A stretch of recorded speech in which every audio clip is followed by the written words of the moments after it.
Hello, today I've got a mix of stories about people wanting connection, community. I've got a hot take on where I think AI and all of that is going, along with we'll talk some Disney, we'll talk bourbon, all of that coming up this week on the Say More Show.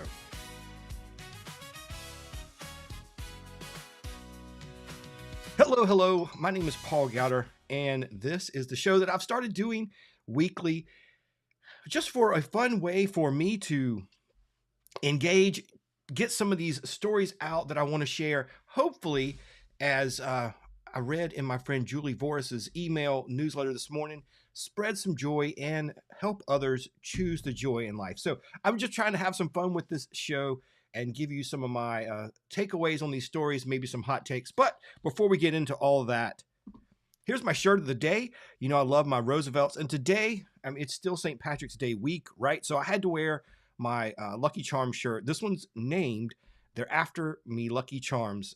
Remember those commercials? Loved it. This was an instant buy. As soon as I saw it come online, I had to grab this one. So you can check those out, paulgowder.com/shirts. Save 10% off your first order, and it helps me get some points to get some rewards and other things. All right, let's get into the first story. First thing I want to talk about is, excuse me, a story I sent out in the powwows.com newsletter this week.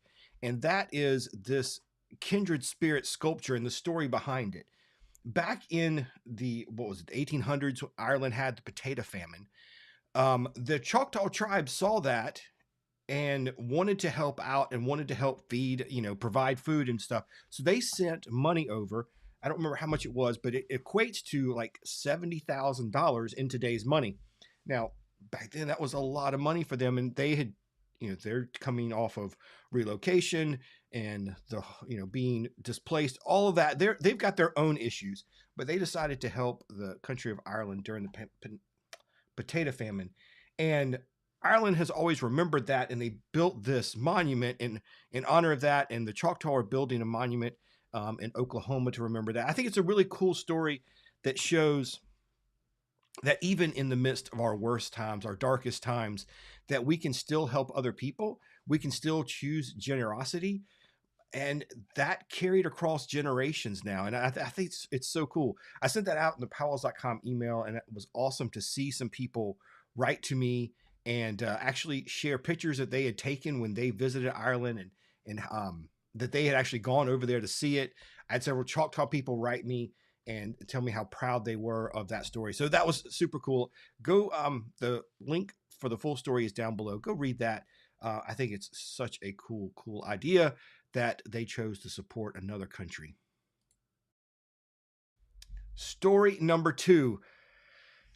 I love my Disney cruises. I love cruises, but this week it's exciting in the Disney cruise space because Disney has announced their next ship.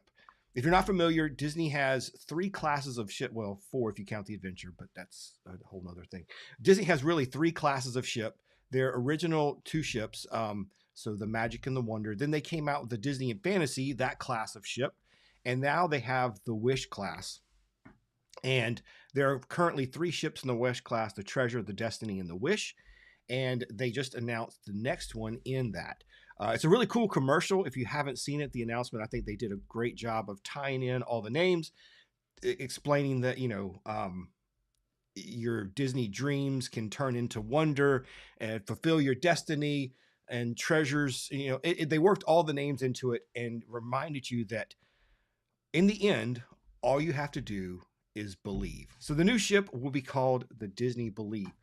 But where Disney Cruise Line really got me this week is this thing. If you haven't seen this commercial, oh my good gosh, if you're a parent, especially a girl dad, make sure you go watch this commercial. This thing is such a good job of telling the story of why we travel. And of course Disney does it in such a good way, of the father-daughter relationship there, and then the next generation, and carrying on these traditions and these family memories and these core memories. It's absolutely brilliant commercial. Um, I love my Disney. And one of the things somebody pointed out to me a long time ago is one of the differences in the way Disney approaches travel and tries to talk to, promote travel, talk travel, is that they're building attractions, they're building things not for us, but for the next generation. And they're planning these things to last years and years and years. So, one of the great examples I thought of this, and um, it reminds me in this commercial because the dad is sharing things with his daughter, and then the granddad sharing. Anyways, um, we all remember, if you've been to Magic Kingdom, we all know Tom Sawyer Island. And if you're of my generation, we read Tom Sawyer, right? That was a book we had to read. We had to read Tom Sawyer, Huck Finn, all of those. Absolutely loved it. It was fantastic. So when I got ready to take Brooke on her first trip, of course I wanted to take her to Tom Sawyer Island because I wanted to share that story with her. I don't know that she's ever, even to this day, read Tom Sawyer or Huck Finn. So she thought the island was cool, but she had no relationship to it. So when you see Disney now transitioning away from Tom Sawyer Island, it's not because they're trying to rob us of our nostalgia. I wanted to take her there because it was mine, my story, and I was sharing it with Brooke. Well, they're now building for Brooke's kids. They're not even here yet, but that's what they're building for. So they're building things now that Brooke is going to be nostalgic for, so that when she takes the next generation, that's what she's excited for. So this commercial and Disney Believe really hit on that, really building for these generational memories. And oh, yeah, go watch that video and let me know how hard it hits you, because that one is tough. And speaking of travel, remember that if you are looking to travel, whether it be a theme park, a cruise, tour, whatever it is, my wife Kelly is a travel planner specializing in cruising and theme parks and that kind of thing. She can book it. So reach out to her, kelly.gowder@keytotheworldtravel.com, or just leave a comment, email me, and we'll make sure you get in touch with her. But Kelly can plan it for you. All right, let's talk about a business takeaway of the week. I've seen several stories this week and seeing it play out in real life. And that is, here, let me show you what Gary V posted a TikTok this week, a short form video, and he's saying that he thinks the next big trend is real life. And I know that I've seen things online with people building analog bags, meaning that they're trying to put things in their bag that things they can do in real life, whether it's crocheting, or friend Jeff and the wood carving. My daughter just asked me to order her some origami paper, and she's filling up a jar with these little paper stars she's making. The trend is people are looking for more real life activities. And here's my hot take on all this, is that I see this as a real pushback against social media, against the AI. Where do I think this is going? I think we're going to see this trend continue. And as business owners, we need to more than ever figure out how we build relationships and build community. Yes, we're going to continue to use AI. Yes, we're going to continue to have these tools that help us do our businesses. But I see this as a sign that we all need to really focus on what it is our business does and how we bring people together. And we no longer can just be throwing content on the wall and not thinking about it. We are, how do you bring people together and building for that, whether it's more shows like this where we talk and we can interact, and it's more than just a show about how to build your emailing kit, which I do some of those too, but this is more of just us talking, or whether it's real life meetups and figuring out ways to form community there. Somebody who really gets this and has been doing this for years is my friend Lou Mangello. He has done a meet of the month at Disney World for years, and people show up. I've been to a couple of them, and people show up by the dozens to come to these things because he's figured out that, yes, he has this great community online and people like to listen to his podcast. They'd like to show up to his weekly live show. And yes, we're showing up for Lou, but we're also showing up for all the other people that surround Lou. And then you go to these in-person meetups, and a lot, I've only been to two or three of them, but you see that yes, people are interacting with Lou, but it's more about people interacting with each other and these relationships that have formed. I mean, some of the friends that I talk to on a weekly basis now are because of being in Lou's atmosphere, his universe. And then when Lou does offer a group cruise or a trip to, I think he's doing one to Egypt that sold out already. It's over a year away. He does cruises. I was on the Destiny when he did a group cruise, and he had over 155 people attending. This is the kind of thing that we're going to see more and more of. I think we're going to see a real pushback against being online all the time. I saw another friend post this morning where his AI prediction is the same prediction I see a lot of people make, is that, in a couple of years, AI is going to replace all the, entry level positions, especially, if you're going to be a law clerk or a first year finance person, in an accounting firm. All those kind of jobs will be replaced by AI, and the government is going to have to provide some kind of basic income because we won't be working and we'll just be living. Maybe. But I don't see that happening in the next couple of years, because I think we are at the beginning of this movement where people are going to look for new in real life experiences. So again, let's get back to what that means for us as business owners. Start thinking about how you build community. Think about how you create belonging, how you create community. You need to think long term. I have a podcast called The Side Hustle Suitcase, if you haven't seen that. And this week I talked about the fact that I had an email reader send me a message that said, "Hey, thanks for providing the info you do in your newsletters. By the way, I've been reading your newsletters for a long time. Here are a few I've saved." He sent me copies of my email newsletters from 2000. That's 26 years ago that he still had these in his inbox. That's unbelievable.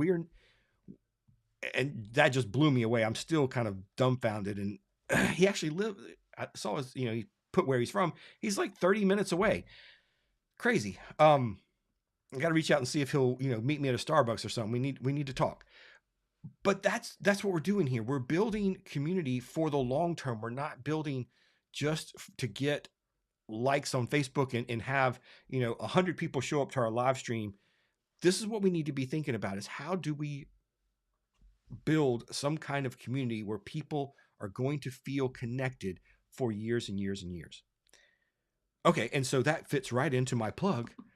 I do have a community for business owners, and my font changed. Let me fix that.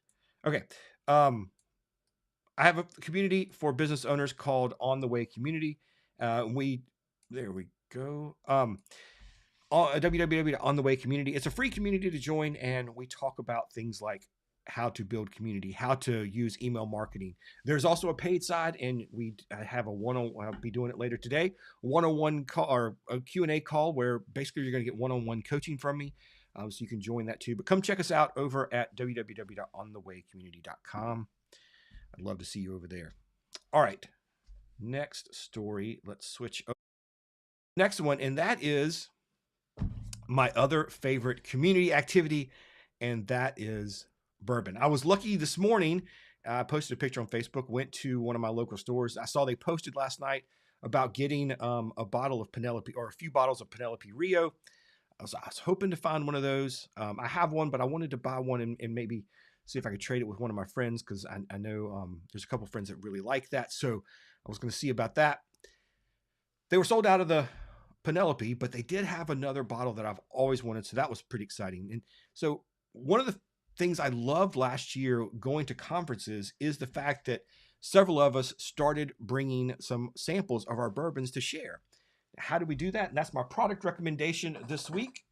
Let's see here. So Kelly got these for me. This is from Agenor. The link is down below. This is a carrier. Let's switch over. You can see it here. So it has place for 4 bottles. There's also a one that holds 6 or 8 bottles, I think. These are really heavy foam pads here, so your bottles are not going to clink together. The padding goes all the way. There's even padding in the bottom. So here's the one I found this morning. Check that out. Oh, an Old Fitz 11. Super excited about that. But yeah, it'll hold all your bottles and makes it super easy to carry and be able to share. So actually love the bottle caddy. And then my other favorite product for them, and this is the one I take more often, especially the conferences, is their travel case. And it comes with 4 bottles that are glass bottles covered in a rubber silicone kind of thing. And they are 3 ounces. So this is legal to carry on the plane. And of course, you can't drink on a plane, but yeah, these are great to carry, and you can actually, it comes with a marker so you can write on them what the samples are. But this is a super great way to be able to take some of your bourbon pours, especially if you're flying to some of these conferences. Absolutely love the Aged in Ore products. And you can see it zips right up. It's great. And this is padded too, so it won't bust up or anything like that. I just realized I have my comment window closed. And then we have a comment. Hey, Michael, thanks so much. Let's see. Absolutely. Lou is back in the day. Yeah, exactly. Yeah. You get to hang out at his meet of the months with his wife, Deanna, and the kids, and get to know them. That has been super, super fun. Yes, Sean, this is definitely what I brought to Momentum. I think in Momentum there was 3 or 4 of us that had these, so that was really cool. Yeah, these are so nice. And they're not expensive, but they are Aged in Ore, really quality products. I'm absolutely love those things. All right. So that was my stories for the day.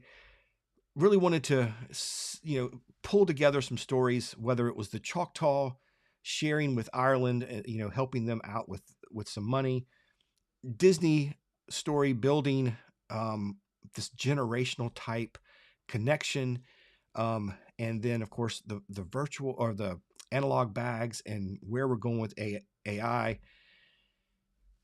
The through thread for all of this really is community, and I've been saying it for years. Lou preaches community too. It's no longer a buzzword. It is something that we have to figure out as business owners. Caleb, hey man, thanks so much for being here. Appreciate you. Yeah, we've got to figure out how we build community. And so for me, like I've got the, on the way community. That is a great place. And like yesterday, we do a coffee talk every week, just a way for us to hang out, especially if you're a solopreneur, entrepreneur, just a place to have a water cooler conversation. Amy Keys and I were on that yesterday. Sometimes it's only 1 or 2, sometimes it's, several, but it's just fun to be able to talk and have people in your same situation and just hang out. It's one of the few things I miss about going into work and actually being in a workplace is that community feel, and that having, conversations and talking about whether it's last night's episode of The Pit or, Game of Thrones, whatever, right? Or my new obsession, Dungeon Crawler Carl. Those kind of conversations are cool. And so we're trying to do that over on the way community. And then on powwows, I'm building a Mighty Networks, and we've got, I don't know, like 450 people in there now. And you're really starting to see conversations and connections happening. And I think all of that is super important, but I think we also have to figure out a way to start doing more of that with some kind of real life element.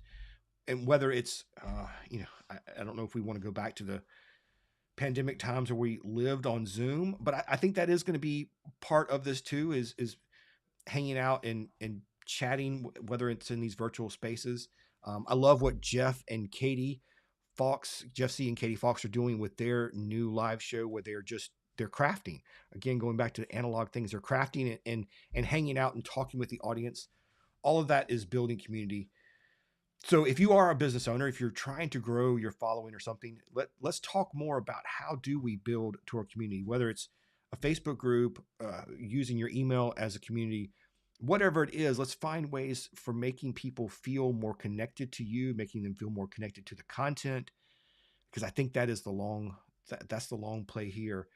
Um, I still don't know that the prediction I saw another friend make about that we're all going to lose our jobs, and especially entry level folks, and that we'll all just be hanging out enjoying life without the need to work. I don't know that that's going to happen, but I think just creating content without your perspective and without some kind of connection to that content, ai can AI can make a video better than I can about how to do email marketing, but it's going to be my experience and my takes on it that's going to make the content resonate with somebody. So yeah, it's figuring out, we have to figure this out together.